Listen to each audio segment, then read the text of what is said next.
Hey, how's it going? Morning. Okay. All right. Welcome everyone to the 200 and I got to get the right glasses on. My glasses broke yesterday, and that's another. So I have to have a pair to walk and a pair to read. So I've been to the drugstore. The 257th meeting of the Municipal Police Training Council. I welcome everyone here. And if we would all rise, I'll ask Dr. McBride to lead us in the pledge. Pledge allegiance To the flag of the United States of America and to the republic for which it stands, one nation, under God, indivisible, with liberty and justice for all. We could all remain standing just for a moment of silence for all those in our military and those involved in public safety service for their passing and their service. And let's keep the people of Ukraine in our thoughts and prayers. Thank you.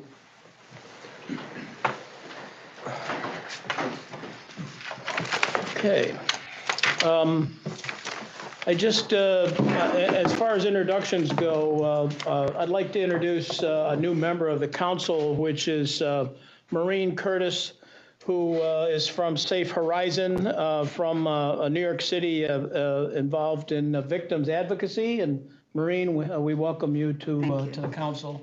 Thank you. Additionally, for I think the first time you've been here too, right? Yes. Assistant Deputy Superintendent Ed Kennedy with the New York State Police is here representing the superintendent and can be a voting member of the council as well. So Ed, we welcome you. Thank you. As well. And so Dr. McBride is always here at my side. Indeed. He keeps me straight, and then that girl right there, Natasha, keeps me straight. I always try to be good to her. Now, is Chief Parisi on the video? Tim Parisi? Yeah, he's He is on. virtually. Okay, yes. and then do we have Sam Wright, the Assistant Chief out of NYPD, on the video as well? Yeah, I'm on the line. I'm on the video. Okay, very good. Welcome. Morning. Welcome. Thank you. All right, let's just, we've had some introductions. Let's go around the room and introduce ourselves, starting to my left and go this way. Ed Kennedy, Assistant Deputy Superintendent, Chief of Staff to Superintendent Bruin. Natasha Harbin-Locklear, DCJS Legal. Johanna Sullivan, DCJS Office of Public Safety. Patty Clemens, Director of Training, DCJS Office of Probation and Correctional Alternatives. Good morning, everyone. Robert Macron, I'm Deputy Commissioner and State Director of Probation, oversee probation and community alternatives. Allison Floyd, DCJS Office of Public Safety. Michael Puckett, DCJS Office of Public Safety. Molly Bates, DCJS Office of Public Safety. Joshua Vineout, DCJS, Office of Public Safety. Colleen Glavin, DCJS Office of Legal Services. Joe Popkin, Executive Deputy Commissioner, DCJS. Rosanna Rosario, Commissioner, DCJS. Bruce McBride, I'm sorry, Maureen. That's okay. Maureen Curtis, Safe Horizon. Someone behind. Gentlemen. Yes, I'm Brian Garvey, DCJS Legal. Thank you, Brian. Hi. Over here. Sarah Dean, DCJS Office of Public Safety. Okay, Sarah. Tom Mitchell, New York State Sheriff's Association. Okay, well, welcome everyone. Before we get started, Commissioner Rosado is here, and we're pleased to have her present, and she'd like to make a few opening remarks. So, Commissioner. Thank you. Good morning. I reminded Sheriff Spike that my second day of work at DCJS, I was here. So now I know it's been 3 months. When I last joined you in December, I was in my first week at the agency, and in those short 3 months, which have been jam-packed with activity, I've truly appreciated the opportunity to meet all of you, many of the police chiefs, sheriffs, district attorneys, community leaders, and legislators. And as a result of all those meetings, as I shared with the state legislature when I went before them twice for confirmation and for budget, I described those meetings as directly informing our contributions to the governor for the state of the state budget. So I wanted to share with you a little bit about those proposals today that kind of outline the work of DCJS over the coming year, which also marks our 50th anniversary. So there'll be cake at some point. As you know, New York remains the safest large city in the country and maintains the lowest rate of incarceration. However, our work is unfinished, right? Just as New York's recovery from COVID-19 has been challenging and uneven, so too have the issues of gun violence and violent crime. And it's, I say thankfully for us, it's on the cover of the newspapers, and it's given attention that allows us to do our work. I believe it helps us. Nowhere was that more apparent than in January when 2 New York City police officers were killed. We continue to extend our deepest condolences to their families and fully support our city partners. Last year, Governor Hochul extended a disaster emergency in response to the continued epidemic of gun violence. This allowed DCJS to administer $8.3 million to support 129 new positions within hospitals and community-based organizations that participate in the Snug Street Outreach and New York City Violence Interruption Programs. In fact, this morning, I'll be leaving here to go up to a Snug event in Oriskany. I'm gonna check that off my bucket list. I went to Oriskany, which I understand was the site of a war, of a tough war between the US and the Brits. But we're gonna be there today training. We're training up there the new Snug staff, and the governor is going to come in by Zoom, you know, to announce that program. This year, the proposed budget provides DCJS with more than $100 million, primarily to address gun violence. This significant investment will allow us to provide law enforcement and communities with programs and strategies to better address the persistent problem. And, you know, for me, this is kind of the magic of DCJS, that we're attacking the problems from both angles, that we're supporting law enforcement and we're also supporting communities. To support our law enforcement partners, DCJS will invest $18.2 million in our gun-involved violence elimination, that you guys know as GIVE initiative, and $15 million in our Crime Analysis Center network.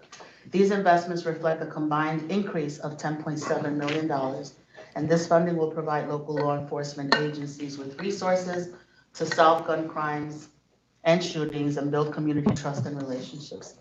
Recognizing that recent pretrial reforms were implemented without dedicated resources from the state, the executive budget also provides $10 million to support pretrial services outside of New York City. That funding will expand the continuum of services, including screening and assessment, supervision, case management, and information sharing with the court system. And finally, the proposed budget includes another round of Securing Communities Against Hate Crimes grant program, providing up to $25 million to safeguard New York's nonprofit organizations at risk of hate crimes. Many faith-based organizations are in that category. We look forward to sharing updates about this critical work, especially as the budget is negotiated and enacted this month, a month from now, by the end of this month, and building on our evidence-based programs, strengthening police-community relationships, and enhancing the capabilities of our local partners to reduce crime and save lives. So thank you, Chairman Spike, for the time, and with that, I turn the agenda back to you. Okay. Well, thank you. It's always nice to hear about money being going to be available. We appreciate it, and thank you for your remarks. Just a couple other thoughts as well. As you know, under the new Professional Policing Act, the council is going to be made up of different than it used to be, and so we still have some vacancies yet to be filled. We have a sheriff and a chief of police that have over 100 police officers yet to be appointed. And there's a representative from a community that has high interaction with law enforcement is yet to be appointed. And then there's an individual that'll represent a peace officer agency. So we'll probably see some additional people in the future. So we thank you. Okay, well, let's get we'll get started with everything. I'd like to say that when we do get into the work on action items, and we need to do a motion for their approval, that we need the individual making the motion to read the motion out loud as DCJS has written it down to help us with. And by saying it out loud, then that's a part of the record. And Natasha won't remind me to do that. So, so we'll have that done. And first order of business is to adopt the agenda that's before us. There are 5 action items and 1 informational item. And I would entertain a motion to adopt that agenda. So moved. A motion is made. Do I hear a second? Second.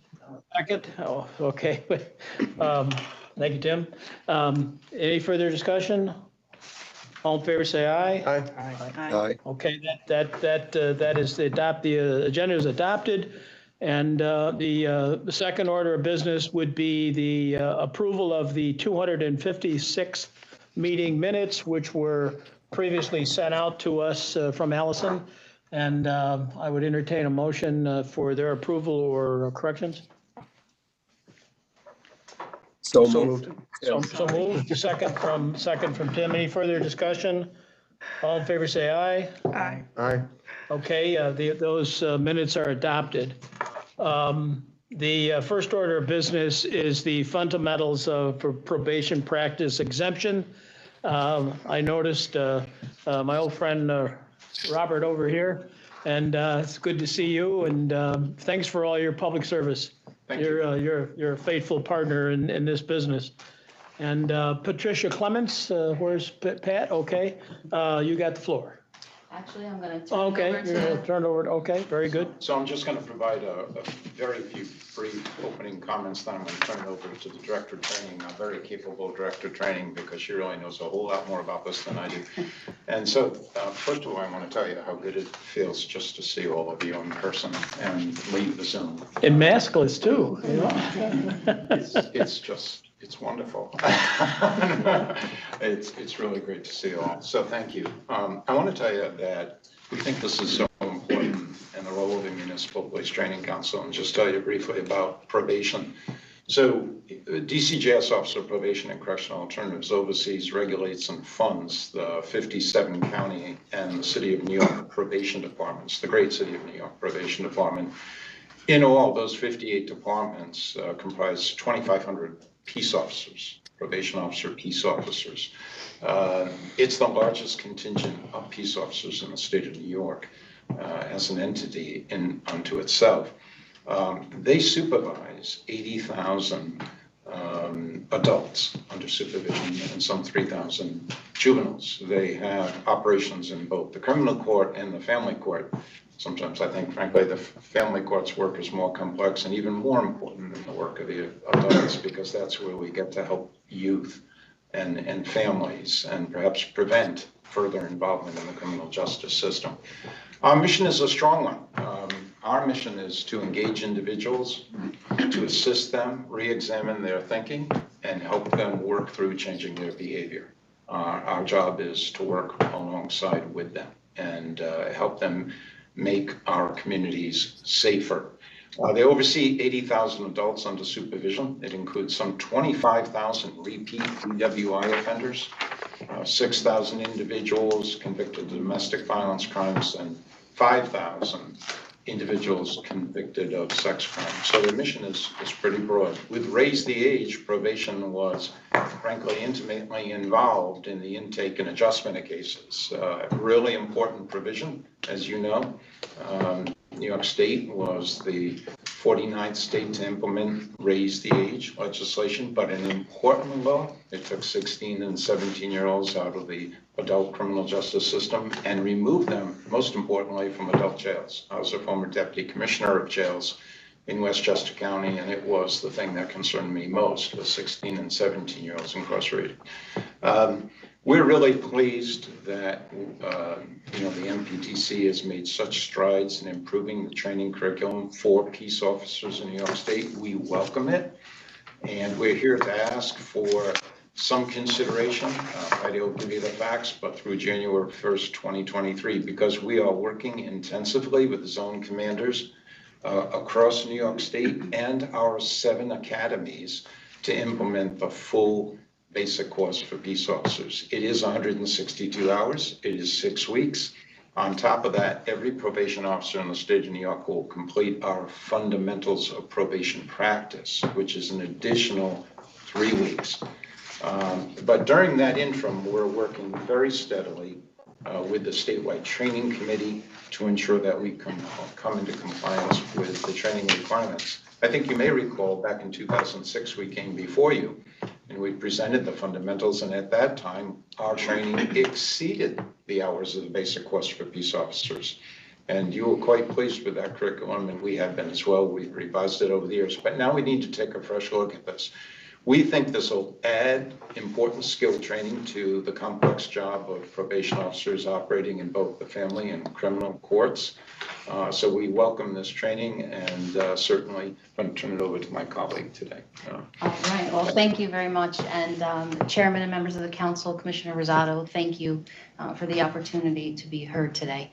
As Bob just laid out, the job obviously of probation officers is pretty vast, and this change in training is a dramatic one, right? And this is why really we're kind of asking, in addition to some other considerations, why we're asking for some additional time.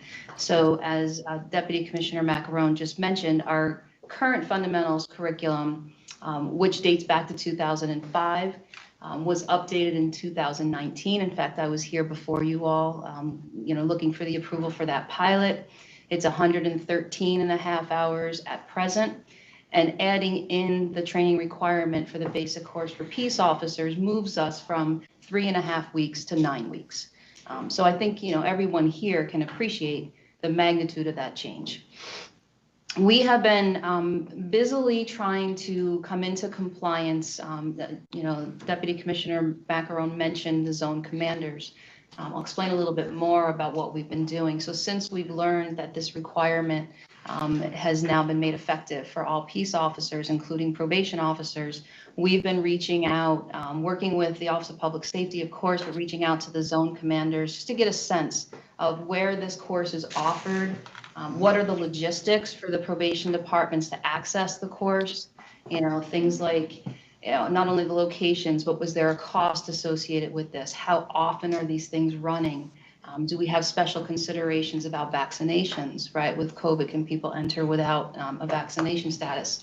So we're gathering all of this data and actually have reached out now, kind of branched out to almost every zone in the state and compiled a map. We did an interactive Google map, which we've now shared with our probation community just to kind of get them prepared.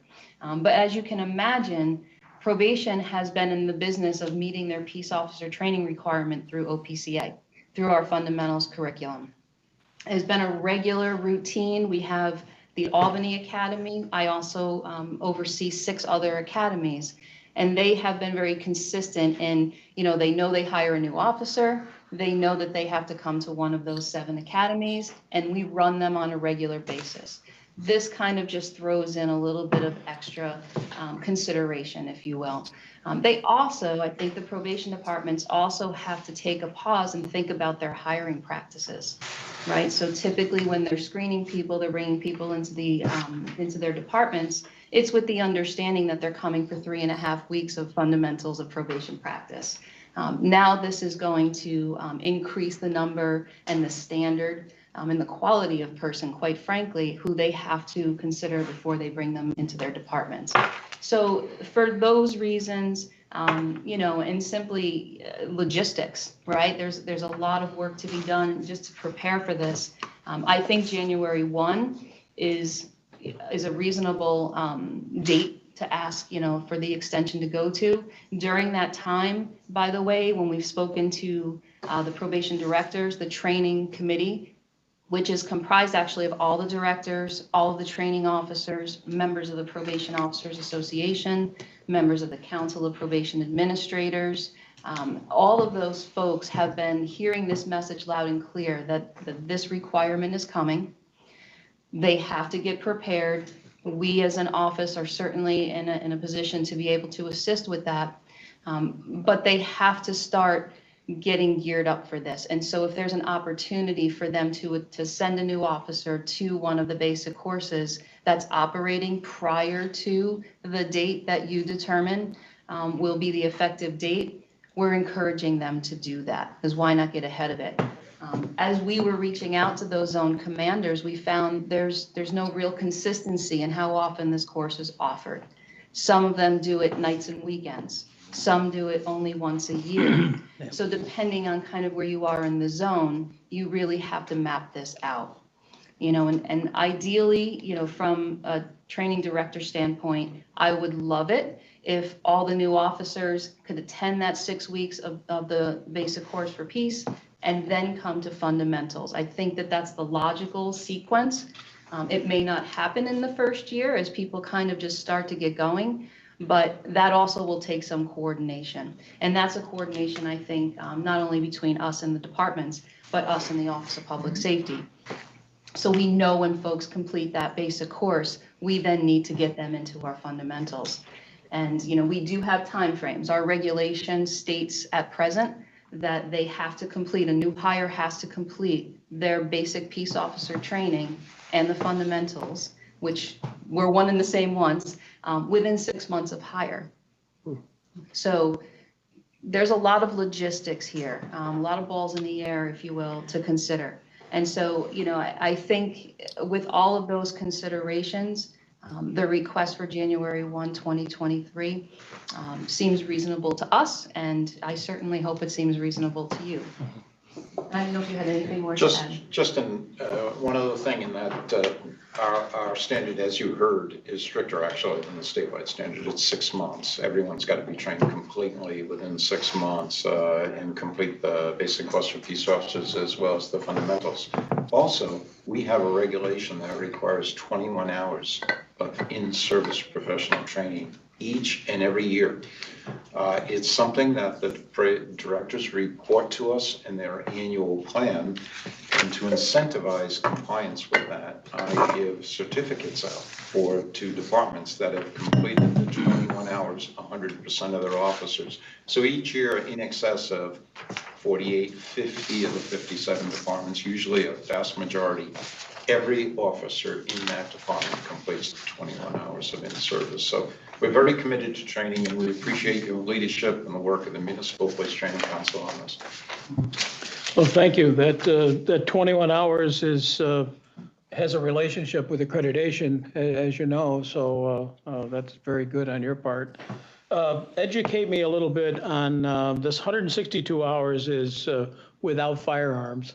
How do you deal with firearms training and non-lethal weapons? Is that a decision that's made by each and every county, or is it made by you, or how does that work? Because it is. So currently, every probation department can choose whether or not they're going to arm their officers. And so if they choose to arm their officers, we will provide, as part of the fundamentals, we can kind of put it together.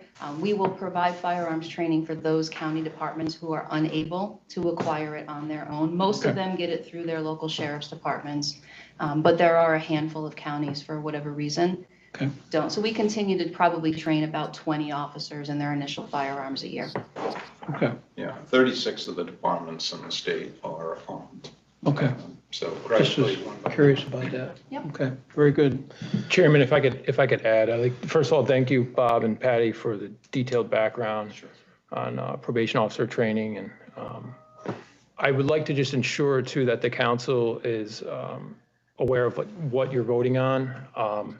To be clear and to ensure there's an understanding, in 2011, it was determined by the council at the time that the fundamentals of probation practice exceeded the minimum standard for basic course for peace officer training for any peace officers.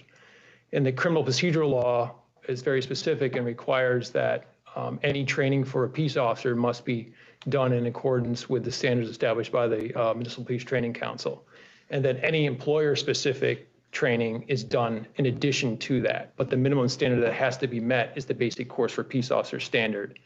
At the time in 2011, when OPCA received the exemption, the peace officer course was at 99 hours. Fast forwarding to now in 2022, the course is now at 162 hours. So essentially, what OPCA is requesting is to no longer request an exemption from the basic course for peace, but to conduct the training in accordance to Criminal Procedure Law 2.30 subdivision 1, which requires to meet the minimum standard for peace officer training, which is the basic course for peace officers. And then the fundamentals of probation practice is their employer-specific training that will be done in addition to that.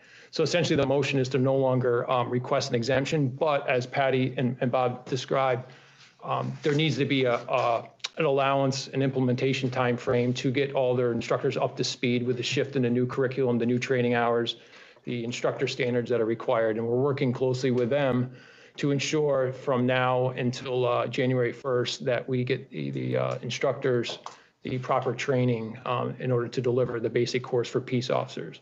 So that would be the minimum training standard that the council would approve, and our office would approve as well for probation officers. And then again, as the CPL reads, any employer-specific training is done by the employer, which is the fundamentals of probation practice. Thanks, Josh. And the one thing that just to point out, obviously the council, you've been voting on a lot of different curriculum, and a lot of times we do build in that leeway time for implementation. So this is very consistent with what we've done with a lot of our other curriculum. Yes. To allow for leeway time for implementation as far as the request for that to be extended, so. No, Thank you. no, I think it's been well presented, well explained, and a lot of times we deal with exemptions, and this time we're the other way around, which is good. Any other questions or concerns before we entertain a motion? So the training right now, your training sites are 6 sites you mentioned? So there are 7 total. Seven, There's okay. Erie, Monroe, Albany, Westchester, New York City, Nassau, and Suffolk counties. And each of them, by the way, is planning on running their basic course for peace officers. So they are part of that cadre that Josh just mentioned. We're gathering those officers' names, instructors' names, and OPS is going to help us make sure they get into those seats to get the training that they need to be able to run their own academies. Okay, so assuming this is approved, then you want to basically, I suspect, do all the training, peace officer and fundamentals at once? Well, ideally. I mean, it may not happen that way, quite honestly, depending on where they get their basic course. Mhm. But, you know, we will still continue to run the 7 academies, and they will do both parts. They will do the basic course for peace, and they will run fundamentals. The Albany Academy is slightly different than the others because we train every county that doesn't have their own. So all the 6 counties outside of Albany primarily take their own officers, and maybe a few contingent counties. We take everybody else, right? So it kind of depends on when folks are hired, when they come in, and so on and so forth. But yes, ideally, they would do one right after the other. And when you say the Albany Academy, are you that's- talking about not the school? No, I'm sorry. You're No, I should talking be more about clear. the Zone 5? No. No? We actually run our fundamentals academy right up on the 3rd floor here. Oh, really? Okay. Yes. Okay. Yeah, and like, I mean, then we kind of consider that the hub, and then we support the 6 other local academies. Just as an idea, would it make sense to, especially to get the program underway, to centralize everything? In other words, have one academy that you sponsor and have everybody just come to Albany? And It is something that we're. I'm thinking we're about thi- one No. model. Listen, Dr. McBride, you are on the right path, and actually, we've been talking about this. Unfortunately, we don't have that site at present. Okay. We're hoping that might be a reality, but for example, we couldn't do defensive we don't have the instructors, A, and B, we don't have the facility here in this building. That's not to say there's not another building locally, but that may be something that we might look to do in the future. But I think for now, it's a big state, right? And you know, the training budgets are very small in these departments. So just to give some consideration, we're kind of letting them branch out a bit, and if they can get it, you know, real close by, good for them. If that doesn't end up working out, then that might be an excellent consideration down the road. Yeah, no, thank you. I did want to add that one of the things we do is we ensure a consistent curriculum. And we ensure compliance to that curriculum by monitoring the trainings in the academies. So we want to ensure that each and every officer gets the same message on procedural justice, implicit bias, trauma-informed care, case planning, assessment, et cetera. Those things are really, really important to us, so we want to ensure consistency in the training message. Okay, very Makes good. sense, thank you. Any other questions or concerns? I have a question. Go ahead, Marie. I think what you mentioned about the 21 hours of in-service, I think that's fabulous because, it's adding to the training that they receive initially. And I don't know, did you say that that's required where all departments have to do that? It is in regulation, and it's required. Our regulations at DCJS have the force and effect of state law, so it is required. We do a lot of work with safer residents, by the way, and restitution collection. You're participating on a financial obligations work group, Barbara Martin. Yes, Your yes. counsel as well. Yes. So I do a lot of training with probation officers. Thank you. Okay, thank you. Doug McBride, do you want to read the motion on this? Okay, thank you. Okay, the motion is as follows. Remove the exceptions from the basic course for peace officers and require probation officers beginning January 1, 2023 to use the basic course for peace officers to train new probation officers. All curriculum submitted for approval must contain the minimum topics and hours for these courses. Any employer-specific training for probation officers will be conducted in addition to the training curriculum minimum standards for peace officers established by the council. Thank you. Do I have a second? Second. Second. Any further discussion? Okay, all those in favor say aye. Aye. All opposed, same?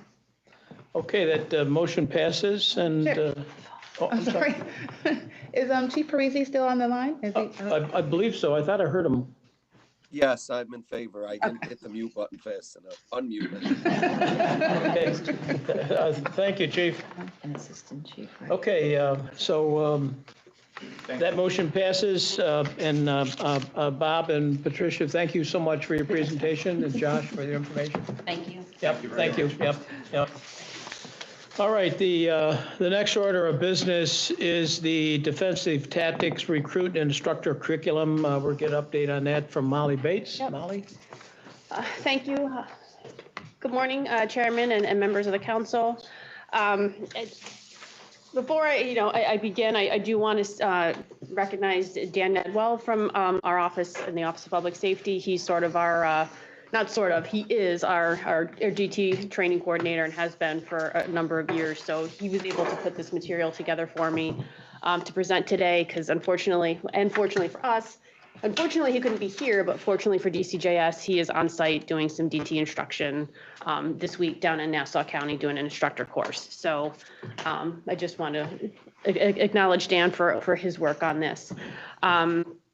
As you know, during the 2017 and 2018 redevelopment of the Defensive Tactics Basic Recruit and Instructor Curriculum, a panel of subject matter experts strived to develop a curriculum that was more efficient and safer for officers and subjects during a force encounter, while also developing a program that was easier to retain, as many agencies do not conduct hands-on in-service training. And as we all know, defensive tactics can be a perishable skill if they're not regularly practiced.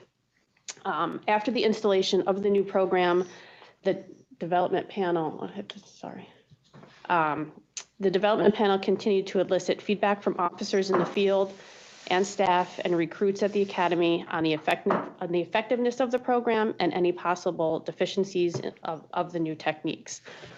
The goal of this was to create a living program that could be flexible to changing times while still maintaining its principled approach and efficiency in the field. As we rolled out the new training, it was determined that there was a drop off when it came to a subject who was still resisting after being handcuffed. While we teach ground control techniques, we felt there was room for additional techniques and discussion to better address situations when force is used on a handcuffed individual. These discussions led to development of a new section on post-apprehension responsibilities and awareness measures, or PARAM. This is both in the basic curriculum and the instructor level course. The first P is post. That refers to the immediate time frame after the apprehension. Apprehension is the act of arresting, capturing, or seizing a subject to take them into custody or to detain the subject. Responsibility is the officer should be aware that they are responsible for the safety and condition of the apprehended person, nearby civilians, and potentially other emergency services workers on the scene.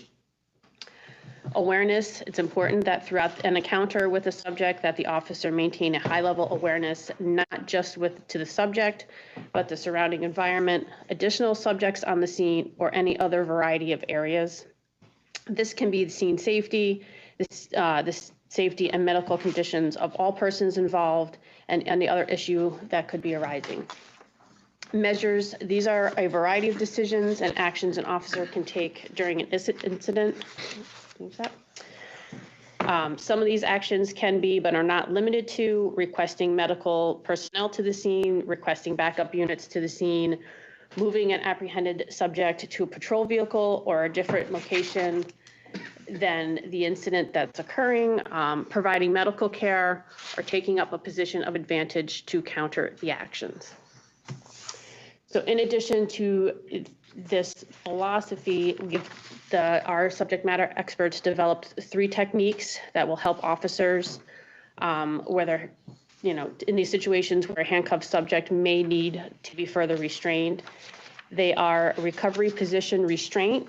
This provides 1 or 2 officers with an option to secure a handcuffed subject in the recovery position allowing for good airflow and the ability for the officer to monitor the subject's vitals.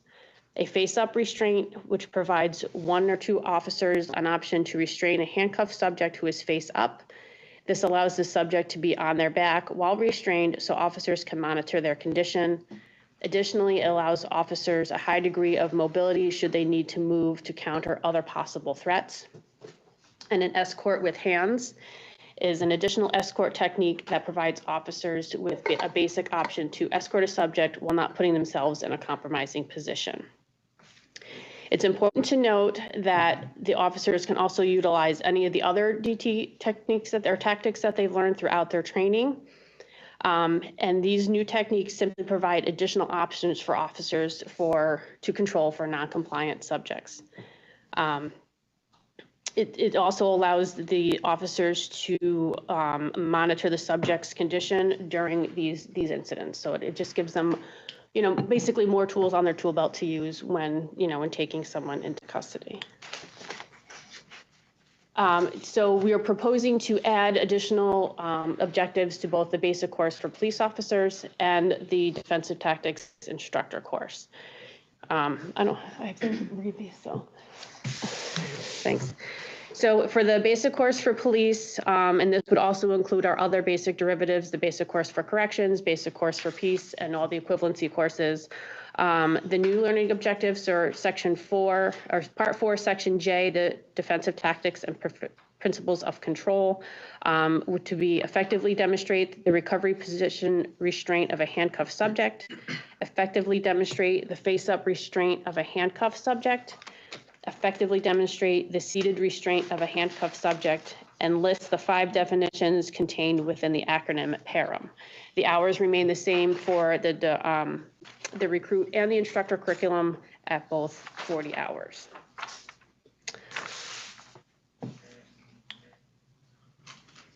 And the same new objectives would apply to the defensive tactics instructor course. So basically, we're taking the same information and including it in the basic level training as well as the instructor level training. So I need to read those again. So our implementation plan, if these techniques are approved in order to better facilitate introduction of these new techniques, we were able to record a series of videos using our media team and our subject matter experts to perform them. They break them down, they provide instruction on how to teach them, and they will be sent out to all of our DT instructors in the state as well as our academy directors for familiarization. For the past year, we have been doing, for the past few years, we've been doing defensive tactics booster trainings, which are available to any officer who would like to, improve their DT skills. And we've been doing the the post-custody tactics for about the past year as sort of a pilot, and they've been very, very well received. So other than that, I think I covered anything unless you think I missed something. So, but it's been a very successful program over the past few years since we've redesigned it. It's been very, very well received and very successful. If I could, I'd just like to echo, Dan has been on the road constantly. And as many of you have seen him present here, his commitment to this and pulling together a really broad, strong cadre of people to support him as subject matter people has been excellent. And this is just one more extension of the great work that he has done on this. And really, you know, as Molly said, keeping it fluid and reacting to what we need to do to continually strengthen the curriculum. So I think today's just another example of Dan's commitment, seeing that he's in the field right now, delivering this right now. But I just think it goes to make sure that we acknowledge him once again. Yeah, and just another thing I would just like to add that just came to mind too is that, you know, based on Dan's research and working with groups, it's really, we're one of the leading states to add these techniques to our defensive tactics curriculum. You know, most states just, you know, once the subject is apprehended, like that's it, training ends. So, you know, I think we're, you know, a leader in that aspect where, you know, we've taken these considerations into mind and implemented something that will, you know, keep everyone safe, our officers and the subjects involved. Okay. Any questions? Yeah, thank you.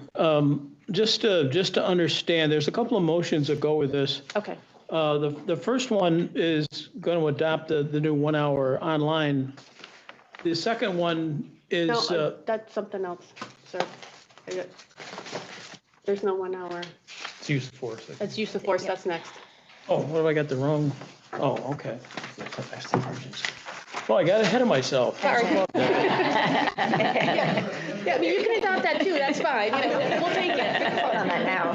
Apologize. Jeez, I tell you. I'll blame it on my glasses. Yeah, there's 3 motions on this one, correct? Is that correct? No, two. I gotta get the right glasses on. I'm very sorry. Motions 2 and 3 were combined. That's what I'm looking at. You got it right here. I thought I had it. Oh, yeah. Okay, I put them up on the screen, if that's any help. But I've got 3 motions on this, is that correct? That was the original draft I provided you prior. Okay. So the final approved version So what by you our provided council. today is different than You can what. blame me. All right. That's my problem. I was, my advanced material was Natasha. Don't blame Natasha. We need her. That just shows your level of preparation, Chairman. Yeah, You were I mean- reviewing and preparing all this in advance. Yeah, and I have no questions. Okay. Any other concerns or questions on this? Just a comment, thank you for sending the videos. Oh, sure, yeah. I thought they were very good. And I suspect that we have Param, but I'm sure there's different other, knowing what I know about defensive tactics, everybody's got their little acronym, but I suspect that this will be readily adopted. Well, I had a quick question for you. So you said that this also affects the basic course for peace. That Correct. part of that curriculum Correct. will be edited. Correct. The folks who are currently defensive tactics instructors, will they have to go back? Will they have to do a different level of training? No, that was the goal of us recording these tactics. So Dan has meticulous records, so he'll be contacting all of our DT instructors and we'll be notifying the academy as well. Okay. So these are all be available on our Google Drive, so they can download them. They can use them as a primer for the students, so they can kind of familiarize themselves with it prior to physically practicing it and to familiarize our instructors with these new tactics. No, there's no update is necessary. Okay, and is this already updated in the Google Drive? Not yet, Whole because new it needed to be section? approval Okay, today. all right. So it will be very shortly. And as with any MPTC meeting, we'll follow up with a memo that goes out to agencies, academy directors and such that advises them of any changes that the council makes. So we'll make that available. Yep. And in terms of training, the booster trainings, although not required, are readily available to our instructors or DT instructors and are strongly encouraged. And we do have an outstanding turnout to those booster All of our trainings. courses are oversubscribed, so. It's the booster trainings are a very important component of any type of skill-based training. So during those boosters, we'll be training on these 3 new techniques as well. Okay, very good. Any other concerns?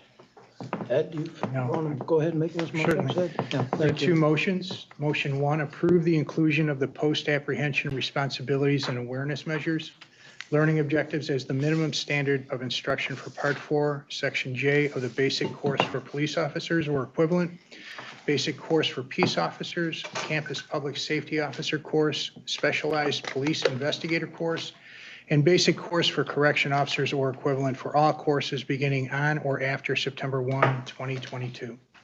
Motion 2, approve changing teachbacks Section 9 to Section 10 of the Mptc Defensive Tactics Instructor course. Approve for inclusion in the Mptc Defensive Tactics Instructor course the new 1.5 hours Section 9 post-apprehension responsibilities and awareness measures. Okay, we have 2 motions. Do I have a second for both motion 1, motion 2? Second. Second for both? Any further discussion? All in favor, say aye. Aye. Okay. Yes. Okay, thank you, Chief. Okay, motion 1 and motion 2 are approved for this. Chairman, also, Commissioner Wright, I'm sorry, I can't see the Assistant Chief Wright.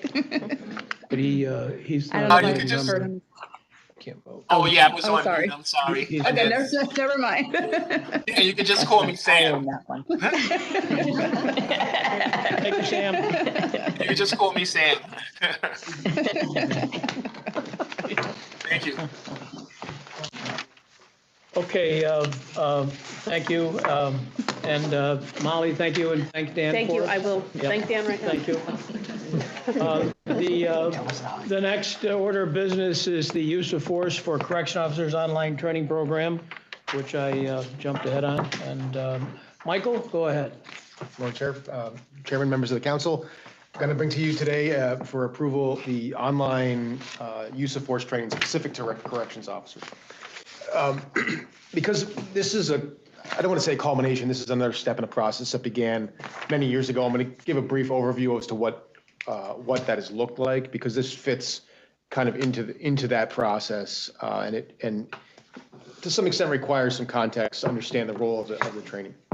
So prior to 2016, the use of force training, the one that I received when I went to the Police Academy, was a 7-hour restatement of Article 35, which is a fairly complex, statutory justification in the penal law for conduct, and that was essentially the extent of the training with respect to the law that police officers and peace officers got in New York State.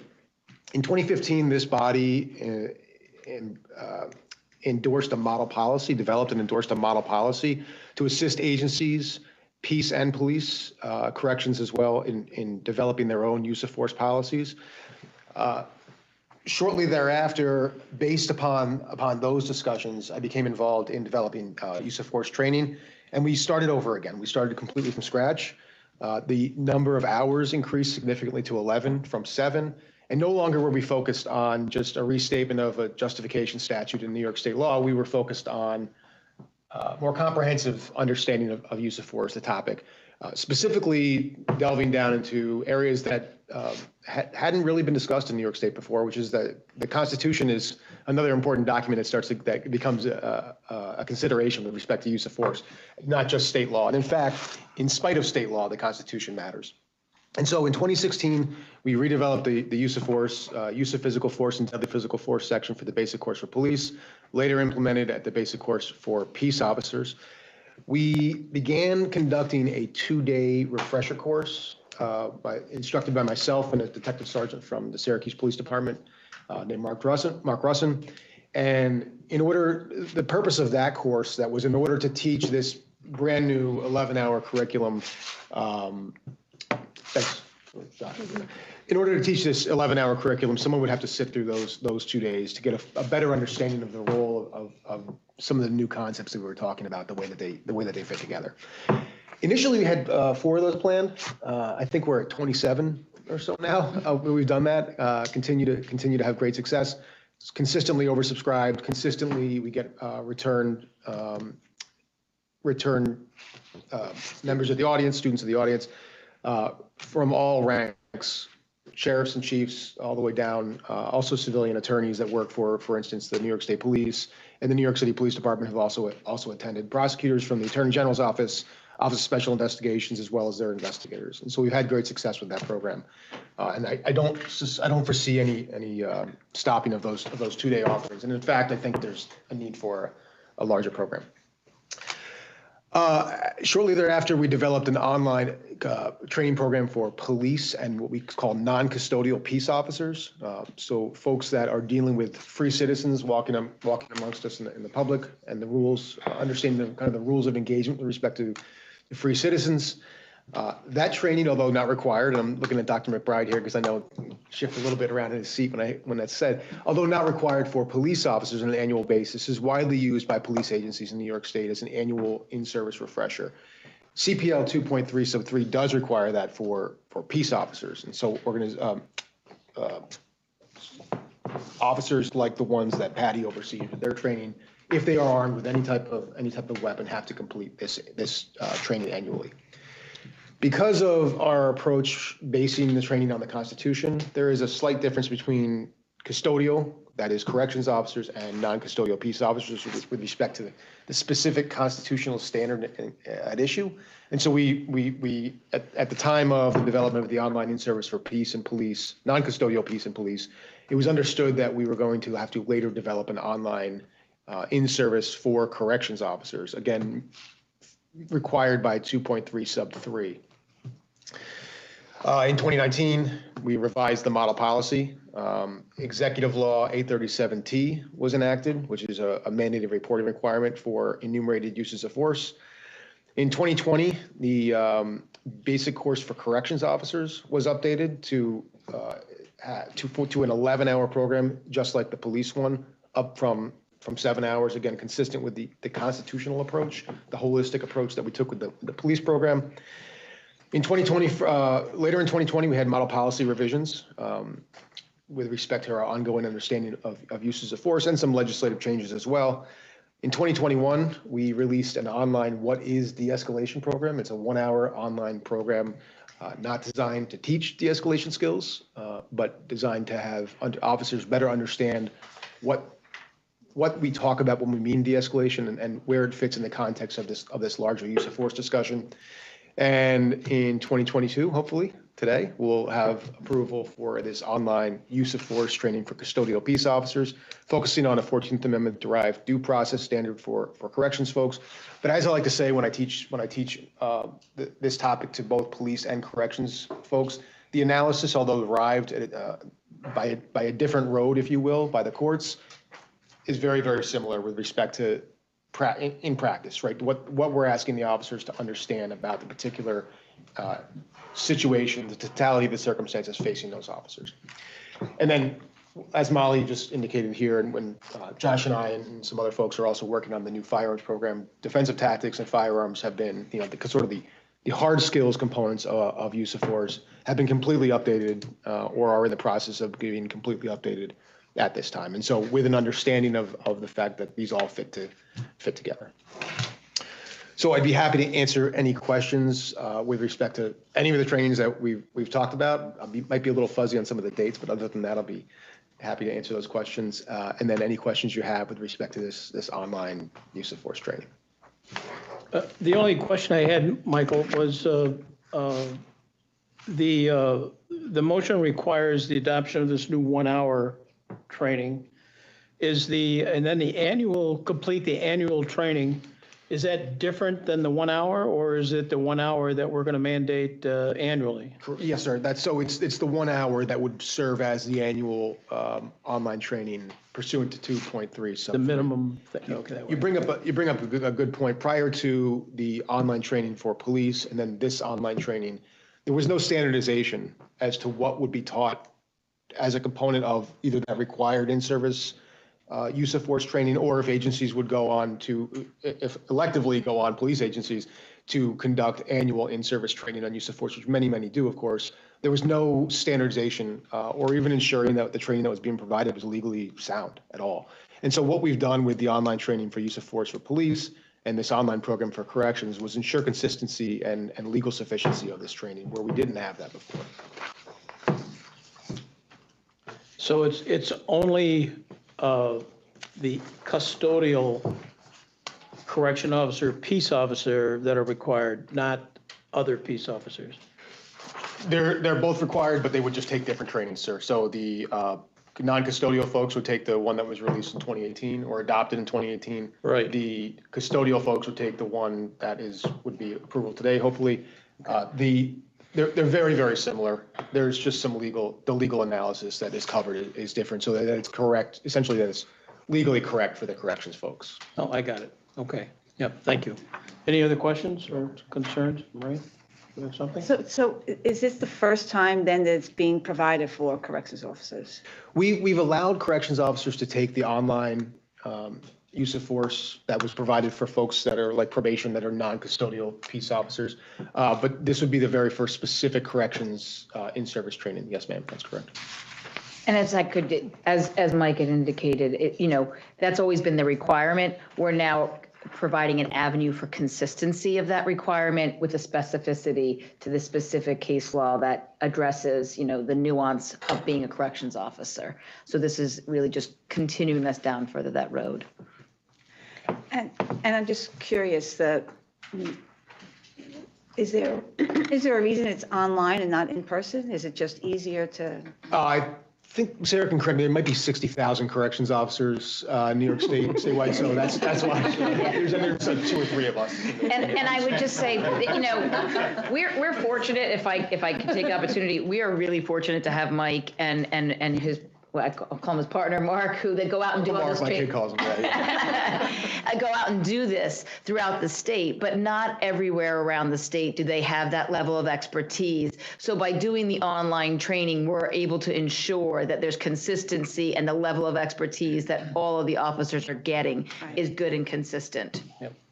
We routinely get repeat offenders coming back to our 2-day training, some 3, 4, and 5 times, because the level of those folks are really seeking to ensure that what they're teaching is proper and correct. And we know that sitting in a room, no matter how dynamic the speakers, and we are dynamic, you're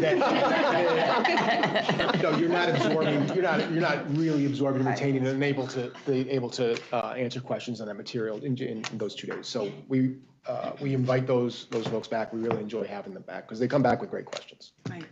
To piggyback off that comment, the 1-hour use of force training that's online, it's not the end all be all. You sit there for 1 hour and you have a clear understanding of use of force issues. You become instantly a better decision maker when it comes to use of force. It's a jump off point, right? It's a priming point to continue to, as Mike started very early, to move the discussion from solely using Article 35 as a guiding factor to determine the constitutional use of force, moving to the objective reasonable standard. It's just another point in the process that instructors can utilize as well to prime students, prime recruits before they get the 11 hours of training, and also use that to prime at the in-service level as well, participate in that video, and then we can follow up with additional use of force issues, specific maybe to their agency policies and procedures as well, that complements the Mptc model policy. So. Josh, and one of the things just to make, Mike talked about it in the context of the whole thing, but this is just specifically on use of force. Obviously, the revamp that we've done for every aspect of it, whether it's the DT, communications that's been redone, decision-making, all of that has been redone and then incorporated into our de-escalation training, that these are the skills you need, but if you need to go hands-on and do a use of force, here's what the law is on that. So that's what this is covering, just that portion of it, but it's in the context of our broader overall, how we've redone the entire course. And while I'm speaking, I'll take the opportunity. We're really fortunate, again, that Mike's here. Dan's not here for me to say, but Mike has been an amazing asset to our office and really to the state on this. We're really leading the charge on this.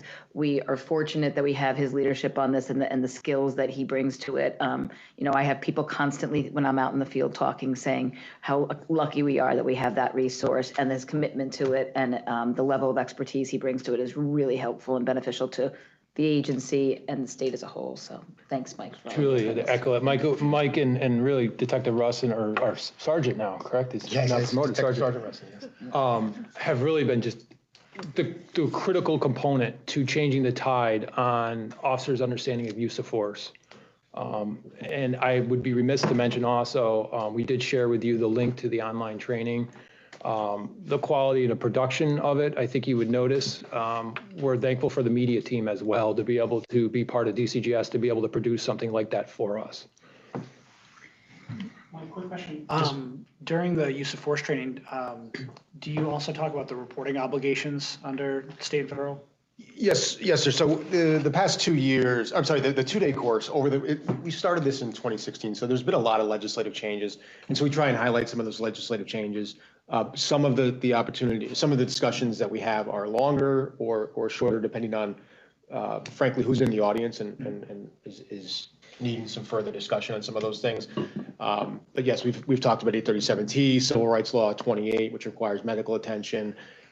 So even, I would say, related but not directly related statutes, such as Civil Rights Law 79P, which prohibits officers from preventing someone from videotaping and things like that. So we have kind of a holistic conversation. But if you have suggestions to include, and even in fact, we were in Rockland County a few weeks ago, and the Deputy Chief of Investigations for the Office of Special Investigations stopped in and did an hour presentation during our class to the attendees on the role of the OSI and what they should expect in case of an in-custody death or an officer-involved shooting. And we're lucky to have a great relationship with the OAG, OSI, the New York State Police, NYPD. We have phenomenal relationships with all those folks, so I should mention that as well. Great. No, I appreciate it. I just know there's been a lot of legislation and policy on that, so I just want to make sure that we're, at all levels talking about the reporting obligations, when something, happens. So thank you. Thank you. Okay, very good. Any other questions or concerns? I think, Josh, you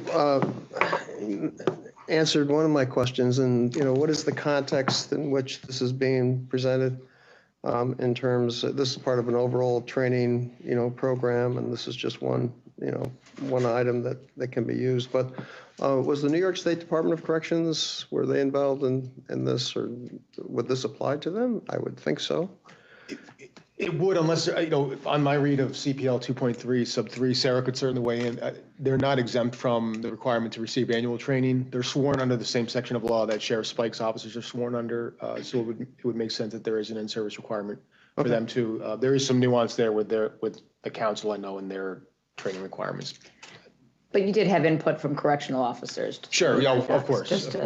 They were really heavily involved, as you could see in the video, one of the individuals. Yeah. And so the guidance that will be sent from Office of Public Safety to the sheriff's departments and corrections and anybody else will have, an overall, plan of action. Mm-hmm. Okay. Okay, very good. All right, any other concerns? All right, Maureen, would you mind reading the motion? Sure. Thank you. Adopt the 1-hour use of force for corrections officers online training as an Mptc approved course. Effective January 1, 2023, all corrections officers defined by Criminal Procedural Law Section 2.10 Subdivision 25 must annually complete the training who are armed with a weapon in accordance with New York State Criminal Procedural Law CPL Article 2, 2.303.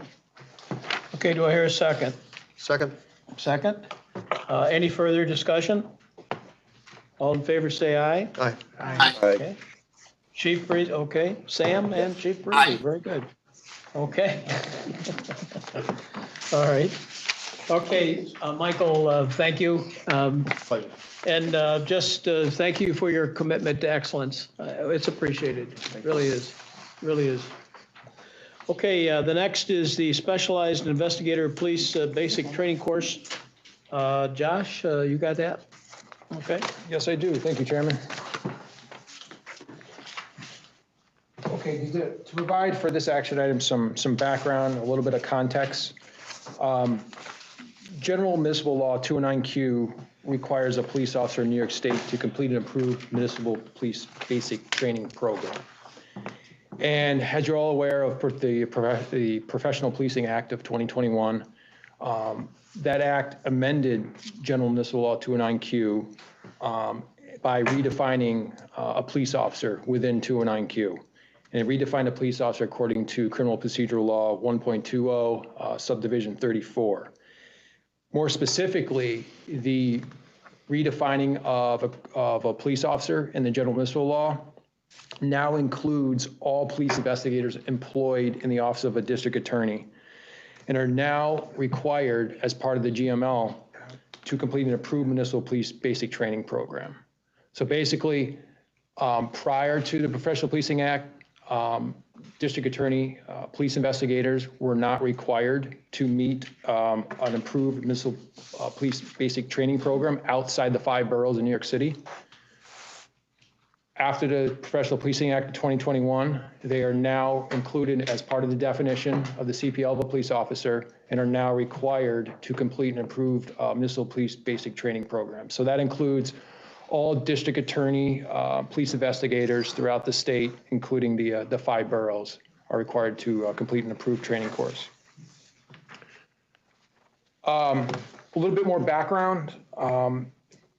Going all the way back to 1995, it was at the time the Attorney General's office came to the council and recognizing that General Municipal Law at the time did not require their investigators to have to complete any approved training by the council.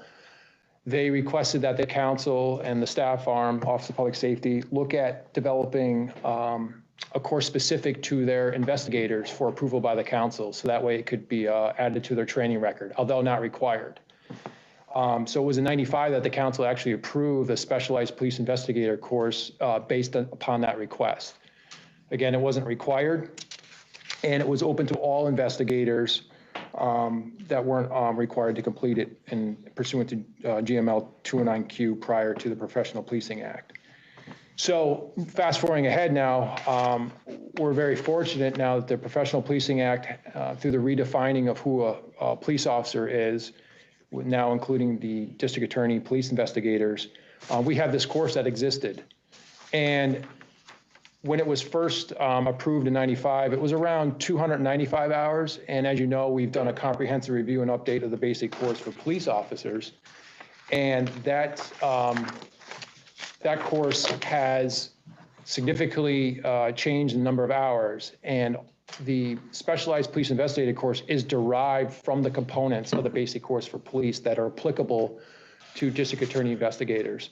So the course has now gone from 295 hours to 393 hours. The specialized investigator course stands at right now. And those are, again, components derived from the basic course that are applicable to district attorney investigators. The recommendation that OPS is recommending to the council for possible adoption is to adopt this course, this 393-hour specialized investigator training course, as the minimum standard of training for district attorney police investigators pursuant now to the requirements of the General Municipal Law. And this requirement would take effect, if adopted by the council, would take effect today, March 9th, 2022. So anybody who is hired by a district attorney's office as a police investigator would be required beginning as of today to complete the hopefully approved specialized police investigator course. A little bit more background there. Majority of DA investigators are generally individuals, police officers who have completed the basic course for police. Very, very large percentage. In that basic course for police, obviously exceeds the standards, the minimum training standards of what we're proposing as a specialized investigator course. So anybody who has the basic course for police and possesses a valid certificate still and is hired by a district attorney's office as a police investigator would be, so to speak, exempt from having to meet the requirements of the specialized investigator course because they have the basic course for police, and which the basic course for police exceeds the standards of the specialized investigator course. Any officer that may have experienced interruption in service, meaning it could be if they've been on the job less than 2 years and, you know, had an interruption of service and now is being hired as a police investigator, they would need to complete a refresher course. Anybody who has had more than 2 years of service and there's an interruption from being hired by a police department, and they are now picked up by a district attorney's office as a police investigator. If they've been away from the job for more than 4 years but less than 10, they would have to complete a refresher course, which would be the components derived from the basic course for police officers, refresher course that are the applicable components to the specialized investigator course. It's a mouthful, but hopefully that makes sense.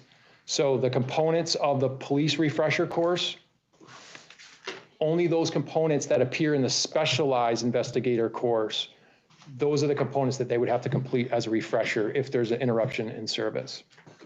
And also for individuals who may come out of state and are hired by a district attorney's office as a police investigator, we would look at their training and determine if we can issue an equivalency certificate and grant some reciprocity for the training that was done in another state. And if there's any gaps, we would require them to meet those training standards to be a district attorney police investigator here in New York State. And our regulations allow us to perform that equivalency option for those investigators as an example of those coming from another state.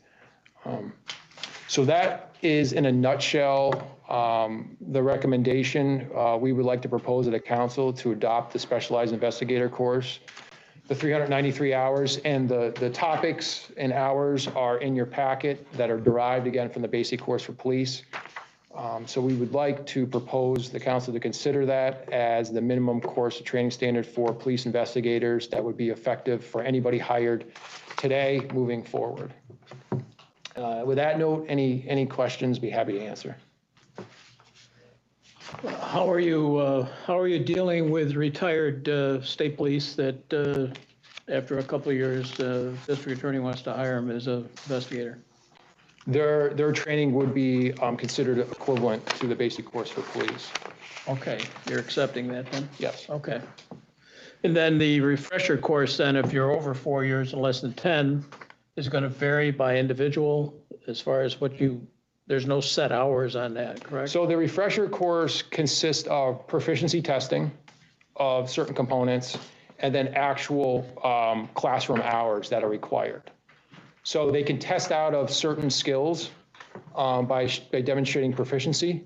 Okay. And then there's other skill sets where they have to sit through actual classroom instruction to receive. And that's about 41 hours of classroom instruction for a specialized investigator. And then there's several proficiency components. Largely the components that have been removed from the police refresher are like the traffic related observation and patrol type functions. Okay. All right. Thank you. Any other concerns or questions? Was there any consultations with the District Attorneys Association on putting the program together? No, this has been a training that's existed, and more than not, as I said, a lot of them that they do hire are basic, have the basic course for police. But we do have in our records of district attorneys, putting individuals through the specialized investigator course as well, as it existed now. Okay. Yeah, Bruce, when we did this, that we had one or two questions, when the act passed that caused us to, when it just passed and said, like, how does this look at? And we looked at all of the numbers as to who is actually in these positions as DA investigators, what are their current training requirements, or excuse me, what are their current certifications, and analyzing it from that perspective and doing it very similar to what we've done with other areas, looking at what their responsibilities are as a DA investigator versus not. And as Josh said, we're positioned because we already had this in place and people were already utilizing it, that we could just, build upon that. But many of them, I think one or two maybe had a concern, who's going to have to go through this? It's such a small percentage of people because they're understandably primarily all hiring retired police officers. Right. Yeah, and also too, the context of how they perform their duties, what work they do. I mean, a lot of it is, basically finalizing, the case or right. Finding where the gaps are, from the original report.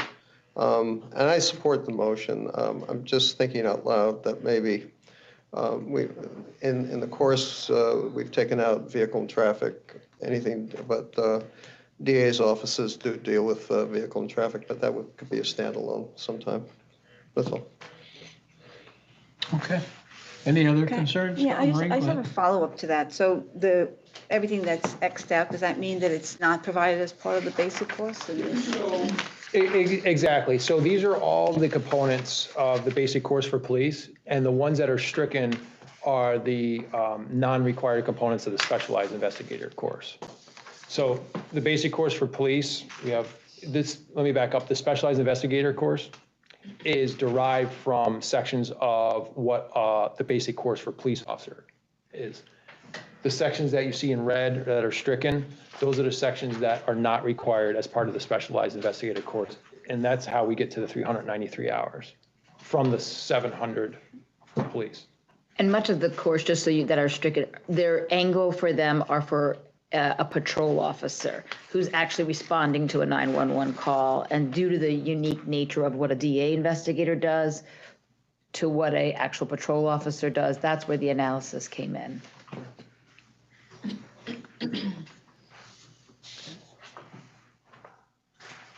Any other concerns? Okay. Chief Parisi, do you want to read this motion? Sure. Approve the specialized investigator police training course as the minimum standard of training for police investigators defined by CPL 120 34G pursuant to the requirement of the General Municipal Law 209Q effective March 9, 2022. Okay, do I hear a second? Second. Second. Any further discussion? All in favor, say aye. Aye. Opposed, same. Aye. Okay. Okay, this motion is approved, and thank you, Josh. Let's move into informational items and professional policing regs. Natasha is going to update us. Thank you, Chairman and members. The professional policing regulations, the public comment period ended back in December of 2021. We received many inquiries, but officially only about a couple of comments. One of those comments came from Putnam County, and the other one came from the New York State Correction Officers Police Benevolent Association. I am still currently reviewing all the comments to see what our next steps are going to be. If we're going to amend, if we're going to resubmit for public comments and things of that nature.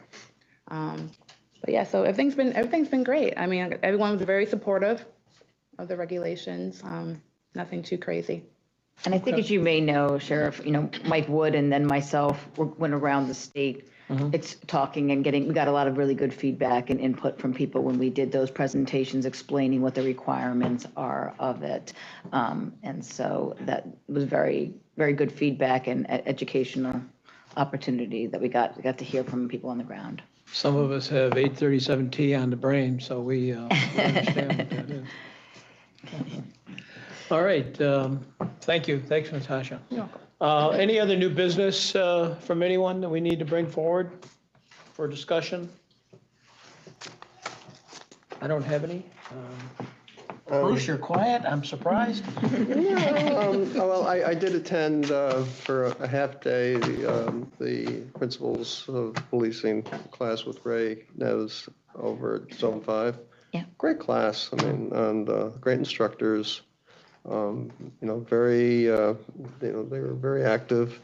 And it kind of brings home, we do these things, we pass these things, but it's nice to see these items being done in the field. So I thank you for the invitation. Thank you. I'll make sure I share that back with them. I mean, that program, especially in the last year, we've been offering that course quite a lot. I mean, we've offered it for years. And then obviously after we've had the Mptc approval of it, it's even more so. But yeah, it's. And the attendees, just to say, the attendees don't hold back. I mean, they're very, they're very, active and, as we would say in academia, an active learning class. Yeah, no, it's a very engaging class. It was structured that way. And I think it does a good job of bringing the point and the importance of procedural justice and principal policing through to the officers. So thanks for commenting on that. I appreciate it. I know that on our part, one of my main RBT people, we put together our own research and for a de-escalation type of course that turns out to be 2 hours with several scenario-based on it. And we've put that on for all the county municipal employees within DSS and all the other agencies there, and it went over very well. And now we're being asked by the school administrators to consider doing it in their environment with their supervisors and some of the teachers as well. So so that's gone over very well. Yeah, that's great to hear. Yeah. Okay, Chief Parisi or Sam, any comments? Nope. I guess. Very good. Okay. Josh answered all the questions on because I agree that there was mostly police officers that are going to be district attorney investigators. So he answered all those questions. Very good information. Okay, well, thank you. I would entertain go ahead. Oh, I'm sorry, John. I just wanted to publicly acknowledge that Allie Floyd is going to be sadly leaving us. She's going to stay within the office, but she's going to be working with the accreditation unit moving forward. So this is officially her last. We're all in trouble now because. But fair, Bruce, I got to still she still stays in the office, so that's fair. If anyone needs You me. gotta talk to us first. Still get my cake. Yeah. Yes. Oh, boy, you've been across from this table for many years, Alice. I have. So now, do you Hopefully go I'll to see the you. accreditation council meetings now, or? Tomorrow will be my very first Be your first one? accreditation. Yep. Yeah. So hopefully I'll see many of you. I know some of the stakeholders are the same, Yeah. so. Well, their gain. Thank you for everything. I rely on Allie quite a bit for preparation for these meetings. So she keeps me straight and they wouldn't come off without a hitch if it wasn't for Allie. So. Okay. All right, motion to adjourn. So moved. So moved. Second? Second. Second. All in favor, aye? Aye. Oh, okay, meeting adjourned. Thank you all very much. Appreciate everything. Next meeting is June 1st. Yes, Please next look meeting at too. Zoom for the next meeting. Believe it or not.